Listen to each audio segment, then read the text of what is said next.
पूरे 4 साल बाद हेमंत कनाडा से लौटा था।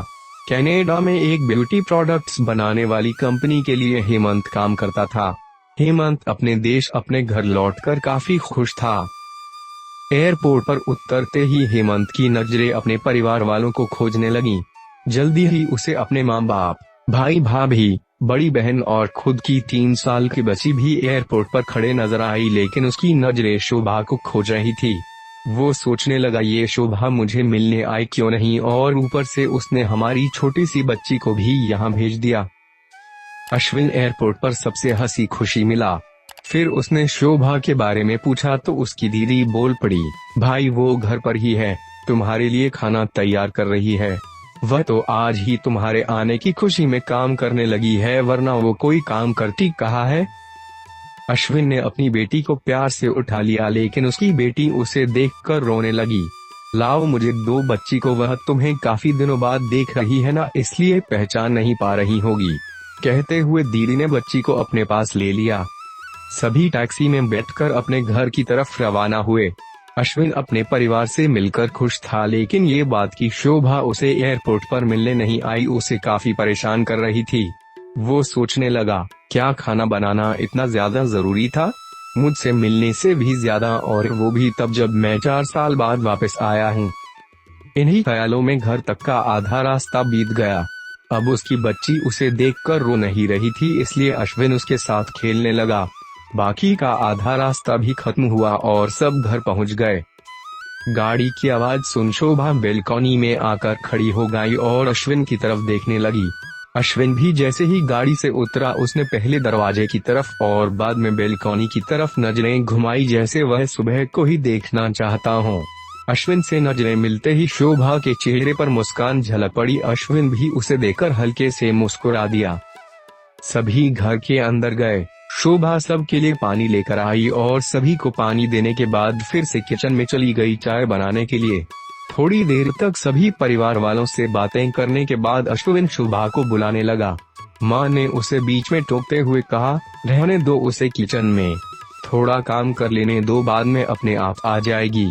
तुम बैठो यहाँ मेरे पास, वैसे भी कहाँ ज्यादा काम करती है वह।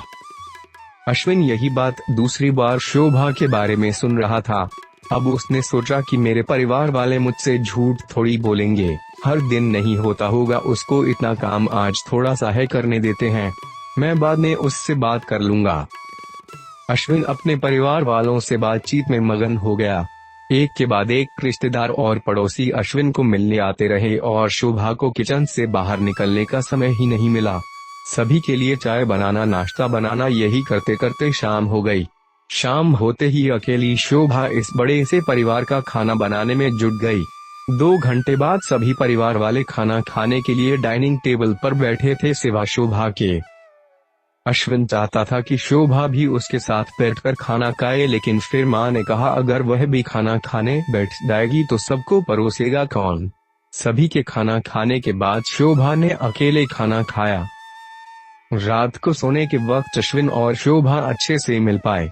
अश्विन शोभा के साथ काफी बातें करना चाहता था, लेकिन वह उसके चेहरे पर थकान और नींद अच्छे से देख सकता, इसलिए उसने शोभा को परेशान न करने का फैसला किया और उसे सोने दिया।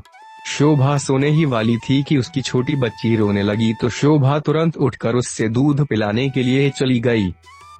अश्विन कब सो गया उसे पता ही नहीं चला। जब सुबह बच्ची की रोने की आवाज आने लगे तो अश्विन उठा और शोभा को पुकारने लगा। जब शोभा पास नहीं दिखी तो उसने बच्ची को चुप कराया और फिर से सुला दिया। अश्विन बाद में शोभा को देखने लगा तो शोभा उसे फिर से किचन में मिली, जो सुबह सुबह ही जल्दी उठकर घर वालों के चाय नाश्ते की तैयारी में लग गई थी। अब अश्विन सोचने लगा, माँ और दीदी तो कहती थी कि शोभा ज्यादा काम नहीं करती, लेकिन जो मैं देख रहा हूँ वो तो कुछ और ही है। अश्विन अब सब समझ गया था, पर वो अपनी माँ को ऐसा नहीं बोल सकता था कि शोभा से ज्यादा काम ना कराया करो, इसलिए अब उसने खुद ही शोभा की मदद करना शुरू कर दिया था। अश्विन के हाथ बटाने से शोभा को थोड़ा अच्छा लगने लगा था।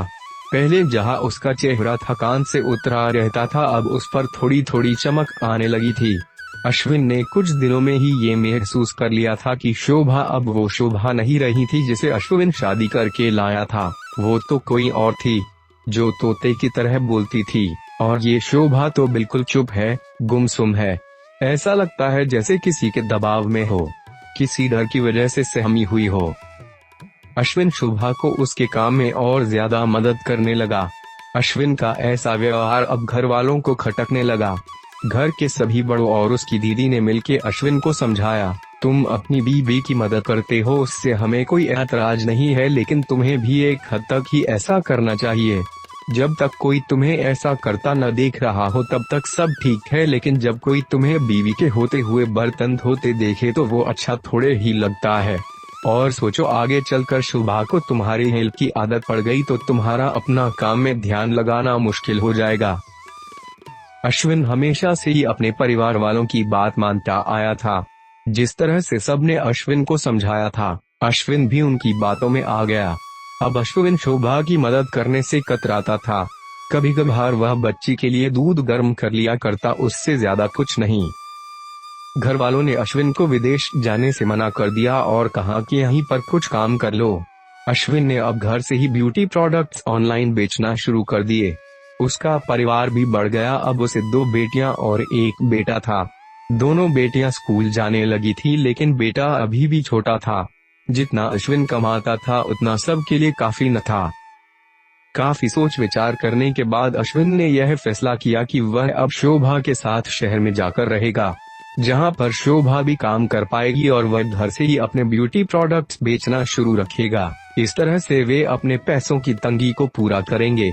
परिवार वालों ने भी अश्विन को इजाजत दे दी। अश्विन चाहता था कि मां भी उसके साथ रहे, लेकिन मां को शहर में आना मंजूर न था। मां बड़े भाई के साथ रहने लगी। शहर में अब शोभा नौकरी करती और अश्विन घर से ही ऑनलाइन अपने प्रोडक्ट बेचता। कई साल ऐसे ही बीत गए। शोभा घर का काम और बाद में बाहर का काम करके पहले से भी ज्यादा थकी थकी रहने लगी। परिवार वालों की अश्विन के दिमाग में डाली बातें अभी भी उस पर असर करती थी। वह यहाँ पर भी शोभा का हाथ न बटाया करता। अश्विन अब दिन रात अपने प्रोडक्ट बेचने में ही मशरूफ रहता। कभी कभी शोभा उससे कहती कि मुझे अच्छा नहीं महसूस हो रहा है, मुझे डॉक्टर के पास ले चलो। वो हाँ कह देता, लेकिन अपने काम में इतना खो जाता कि कभी उसको डॉक्टर के पास ले ही नहीं जाता। शोभा तो बीमार थी, लेकिन एक बार अश्विन बहुत ज्यादा बीमार हो गया। इतना बीमार हो गया कि उसे अस्पताल में भर्ती करवाना पड़ा। अस्पताल में अश्विन के पास सिर्फ शोभा थी और कोई नहीं। इतना बीमार होने के बाद भी उसके परिवार वाले सिर्फ उससे मिलकर वापस अपने घर चले गए थे।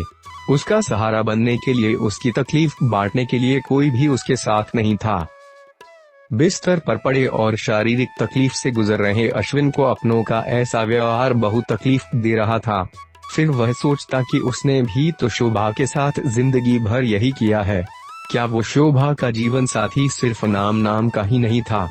जब साथ देने की बारी आती थी तो उसने दूसरों के बहकावे में आकर उससे किनारा कर लिया था। यहाँ तक कि शोभा के खुद अपने मुंह से कहने के बाद भी उसकी तकलीफ को वो नजरअंदाज करता आया था। अश्विन को अब अपना दर्द शोभा के दर्द के आगे मामूली सा लगने लगा। उसके दर्द को ना बांटकर उसने बहुत बड़ा गुनाह किया हो, ऐसा उसे लगने लगा। पश्चाताप के आंसू अश्विन की आंखों से बहने लगे। उसने अपनी सारी गलतियों और गुनाहों के लिए शोभा से माफी मांगी। दोस्तों, जीवन साथी का मतलब होता है जीवन के हर उतार चढ़ाव में, जीवन के हर मोड़ में जो साथ दे।